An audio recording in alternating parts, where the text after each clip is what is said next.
What's going on, everyone? Bass here, and today I wanted to go over my 5 make or break year players for the Green Bay Packers in 2020.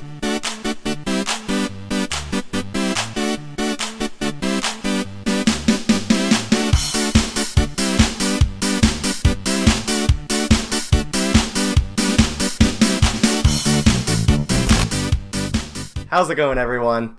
Hope everyone's having a wonderful day. As I said in the intro, I want to go over what I think are the 5 players that have to put up or shut up for this year. So whether it be because of injuries, contract, or just hasn't done anything. So to start it off, number 1, these are in no order, these are just 5. Number 1, I have Marquez Valdes-Scantling. I've talked about him a lot in previous videos, pretty much saying this, that it's this year or nothing. Everyone thought last year they had high hopes for him, and they thought he was going to be, that deep threat that Aaron Rodgers needed, and he just didn't show up, whether it be his own mind messing him up or injuries or whatnot. Last year he only had 452 yards, 2 touchdowns. He just seemed off page with Aaron all year, which is a big no-no, because if you're off page with Aaron, you're not going to get the ball, you're not going to get the snaps, so you might as well kiss your dreams goodbye if you're off page with Aaron. Like I said, at the end of the year, he got benched for Allen Lazard. Allen Lazard is seemingly the number 2 receiver locked at this point. I love Allen Lazard. He's, a great breath of fresh air for the Packers receiving room. He's having a nice camp in 2020 so far. The last few days, he's been very consistent, which is a good thing. Obviously, I want players to progress and be good, but pretty much this is camp, and we'll have to see what he does in season, because he's wowed us in camp and wowed us in the preseason before the season started, and then stinker in the season. So I'm hoping he can do it. I'm hoping he'd be a solid 3-4 receiver.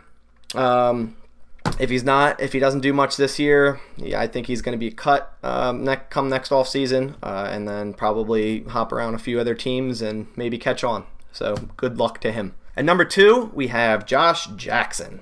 Man, this guy has not lived up to his expectations at all. Second round draft choice after Jair Alexander. I mean, come on. His tape showed all in college. He looked athletic, great cover 3 corner. Hasn't done any of it. In 2019, he had 19% of snaps on defense. That's down from 68% the previous year. So, I mean, you take that much of a drop in snaps. Obviously, there's a reason for it, whether or not you're injured or not. But I don't think he was. I think it was just poor play. Just seemed out of place the whole time. He has a deal until 2022 offseason, so he's paid through this year and next, 2020 and 2021, but he doesn't have much cap casualty after this year. He doesn't really have much now. He could be a surprise cut, to be honest. I doubt it, because he's been having a decent camp, but he doesn't have much tied into the cap. So I see if he, plays this year poorly, I could see him being cut or traded, probably traded for like a conditional 6th or 7th, if anything. Like I said, he's having a nice camp. He's put up some good reps against even Devontae Adams, which is a good sign. It seems like a lot of these guys who are on my list are having decent camps, which is good. Like I said, I want them to succeed, and I want them to play the best they can. So hopefully Josh Jackson can live up to the second round, draft choice, because he's a very athletic corner. He played very well in college. So he just really needs to put it all together and do it in the NFL. At 3rd, we have Montravius Adams. In 2019, this guy for a 3rd round pick just has literally done nothing. Last year was supposed to be his, sophomore jump year. Wasn't. He had 4 tackles, 4 solo tackles, 21% of snaps. Right now he's hurt in camp with a sprained toe, so that's a horrible start for him, because if Kingsley Keke gets going and running, which he has been, he's going to take over that spot. He's going to take over all his snaps, and he's not going to look back, because I'm very high on Kingsley Keke. I think he will take over from Montravius Adams, and I could even see Adams being cut right now before the season starts. But if he does get one more season, it's make or break for him. Like I said, didn't live up to the 3rd round pick. He's on the last year of his deal, so no really cap casualty for him. And, hopefully he can come back from the sprained toe and show what he has to offer. But as of right now, it's just Kingsley Keke over him.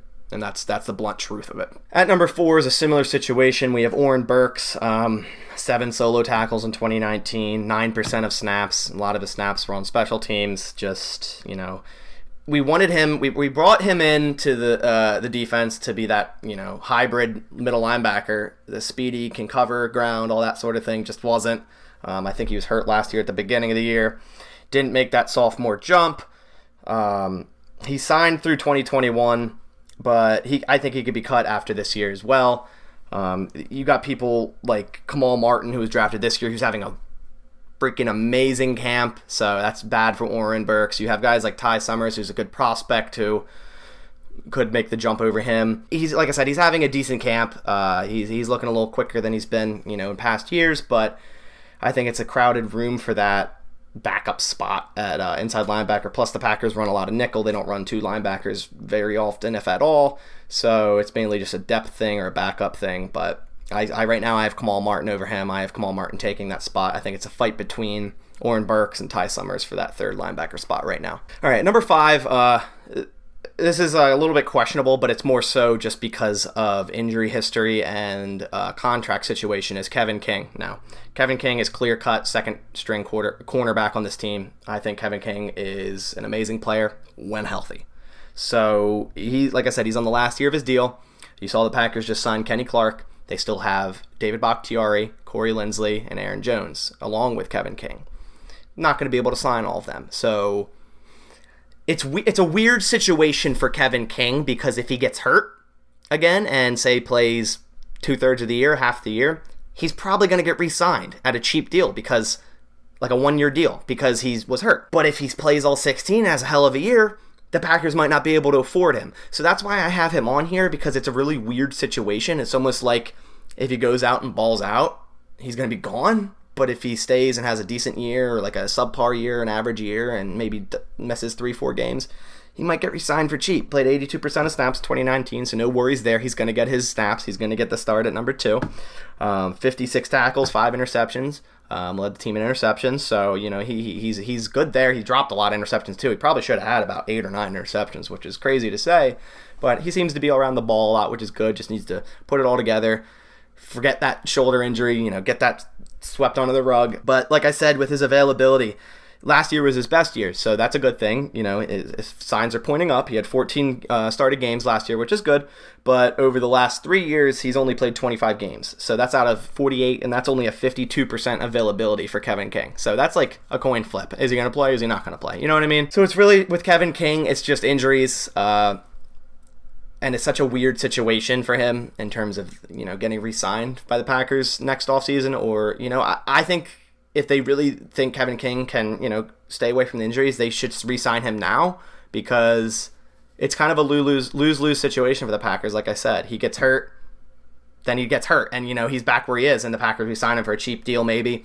and if he plays good, I don't think they'll have enough money to sign him. Corners like this, who play good the year prior, get a ton of money in free agency, and I just don't see the Packers paying it. But, if they want to keep him and they think he's finally going to put it together and stay healthy for a full year and, have a really good year again, I say they'd have to sign him like ASAP, like in the next couple weeks. So that's where I'm at. So those are my 5 players that make or break, fight or flight, put up or shut up, all that. I want to hear yours down in the comments if you agree, disagree with me. Is there someone else you think, has to put it up this year, or they're booted? So that's all I have to say for today. Hope everyone has a great rest of their night, and go Pack Go.